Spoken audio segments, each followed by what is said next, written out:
আমি আল্লাহ সুবহানাহু ওয়া তাআলার দরবারে শুকরিয়া আদায় করছি এই কারণে 24শে জুলাইয়ের এই দিনে এই মুহূর্তে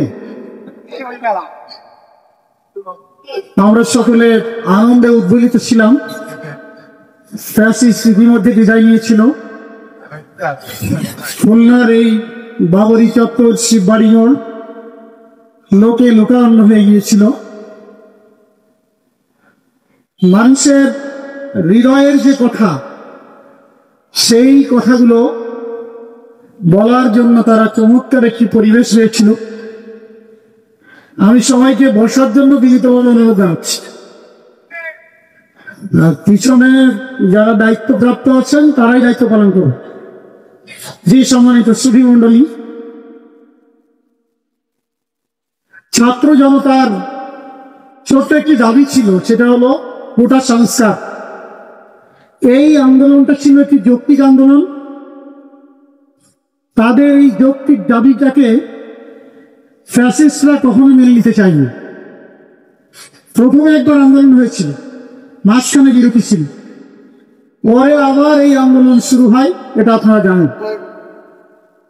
এই দাবিটা যদি মেনে নেওয়া হতো, আমি জানি না শেখ হাসিনাকে আজকে ভারতে থাকতে হতো কিনা, কিন্তু তাদের এই ন্যায্য দাবিকে মানা হয়নি। তাদেরকে বিভিন্নভাবে উস্কানি দেওয়া হয়েছে, তাদেরকে বিভিন্নভাবে বিভিন্ন কথার মাধ্যমে ছোট করা হয়েছে, তাদেরকে রাজাকারের নাতিপুতি বলেও আখ্যায়িত করা হয়েছে। এই কোনো কিছু কাম্য ছিল না, কিন্তু এইটা করার কারণে ছাত্র জনতার সেই কোটা সংস্কার আন্দোলন, তাদের ন্যায্য দাবি, এটা এক পর্যায়ে এক দফা দাবিতে রূপান্তরিত হয়েছে। প্রায় 2000 শহীদদের জীবন দান, প্রায় 40,000 আহত, তাদের সেই ত্যাগ কোরবানির বিনিময়ে আমরা এই নতুন বাংলাদেশ পেয়েছি। নিশ্চয়ই যে বাংলাদেশ আমরা পেয়েছি, এই বাংলাদেশটাকে আমরা গঠন করতে চাই, যেখানে কোনো বৈষম্য থাকবে না। যারা জীবন দিয়েছিল তারা তাদের প্রকৃত অধিকার ফিরে পাবে, শহীদদের যথাযথ মূল্যায়ন হবে, আহত যারা আছে তাদের পুরোপুরি আরোগ্য না হওয়া পর্যন্ত, সুস্থ না হওয়া পর্যন্ত তাদের পাশে সরকার দাঁড়াবে। আমরা সবাই আছি, আমরা দাঁড়াবো এবং তাদেরকে সহযোগিতা করব। তাদের পরিবারের প্রতি আমরা খেয়াল রাখবো, এটা আমাদের প্রথম দায়িত্ব হওয়া উচিত। দ্বিতীয় যে কথাটা হওয়া উচিত আমাদের, সেটা হলো এই যে ছাত্র জনতা বৈষম্যহীন বাংলাদেশের জন্য জীবন দিল, ফ্যাসিস্ট মুক্ত বাংলাদেশের জন্য জীবন দিল,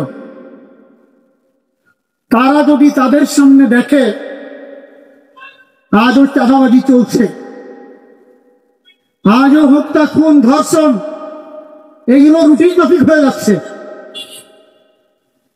আজও মানুষকে মধ্যযুগীয় কায়দায় পাথর মেরে হত্যা করা হচ্ছে, এইরকম কোন বাংলাদেশ দেখার জন্য ছাত্র জনতা তাদের জীবন দেয়নি, ঠিক কিনা বাইরে হয়। এই জন্য আগামী দিনে আমরা এই ছাত্র জনতার যে দাবি, প্রাণের দাবি, সেই দাবিগুলোকে মেনে নেওয়ার জন্য আমরা যারা বর্তমান উত্তরবর্তীকালীন সরকার আছেন তাদেরকে বিনীতভাবে অনুরোধ জানাবো। আজও জুলাই সনদ ঘোষণা হয়নি, আমরা সেই জুলাই সনদ ঘোষণা দেখতে চাই এবং তার ভিত্তিতে যাতে আগামী দিনে সুন্দর একটি বাংলাদেশ আমরা গঠন করতে পারি, সেই সিস্টেমের মধ্যেই আমরা যাতে যেতে পারি, সেই প্রক্রিয়া অবলম্বন করার জন্য আমি বিনীতভাবে অনুরোধ জানাচ্ছি। আসলে আমি মাঝে মাঝে বলে থাকি, এখনো বলছি, আমাদের মুখের কথা যা, আমাদের কাজটা যেন ঠিক তাই হয়।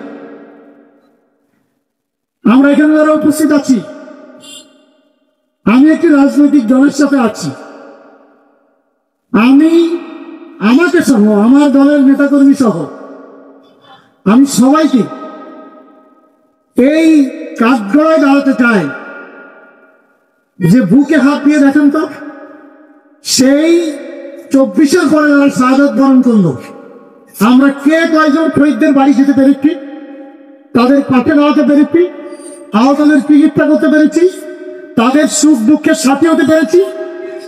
এইটা যদি না করতে পারি, না হয়, তাহলে এই জীবন দিয়ে লাভটা হলো কি? সেদিকে খেয়াল রাখা দরকার। আর একটি কথা বলি, শেষ করব, সেটা হলো এই সন্ত্রাস মুক্ত, দুর্নীতি মুক্ত, চাঁদাবাজ মুক্ত, বৈষম্যহীন একটি সুন্দর বাংলাদেশ আমরা চাই। এই ক্ষেত্রে যদি কেউ বাধা প্রয়োগ করতে চায়, আমি সর্বপ্রথম নিজেকে সারেন্ডার করছি। আমি এবং আমার দলে কেউ যদি এই ভালো, ন্যায়, ইনসাফপূর্ণ কল্যাণ রাষ্ট্র গঠনের ক্ষেত্রে বাধা প্রয়োগ করতে চাই, তাহলে আমাকে সহ আমার দলের যারা আছে তাদেরকে আগে আপনারা পাকড়াও করুন।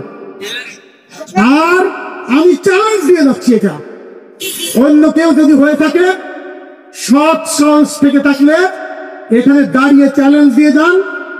আপনার দলের, আপনার শ্রেণীর, আপনার পেশার কেউ যদি থেকে থাকে, আইন শৃঙ্খলা রক্ষা করে হয়নি, কি করব? আপনি যদি আপনার দলের লোককে ঠেকাতে না পারেন, এই জন্য সবাই মিলে আমরা যদি আমাদের জায়গা থেকেই ভূমিকা রাখতে পারি, তাহলে সুন্দর একটি বাংলাদেশ আমরা গঠন করতে পারবো ইনশাআল্লাহ। এবং সবার আশা সেইটাই। আমি সেই আশাবাদ ব্যক্ত করে জেলা প্রশাসনকে অসংখ্য মোবারকবাদ এবং ধন্যবাদ জানাচ্ছি। যারা এই প্রচন্ড বৃষ্টির মধ্যেও এখানে উপস্থিত হয়েছেন, তাদেরকে ধন্যবাদ জানাচ্ছি। আর আমি ব্যক্তিগতভাবে ক্ষমা চেয়ে নিয়ে একটু বিদায় নেব। আমি রীতিমতো বৃষ্টির মধ্যে ভিজে একটা মিছিল করে আপনাদের এখানে আসলাম।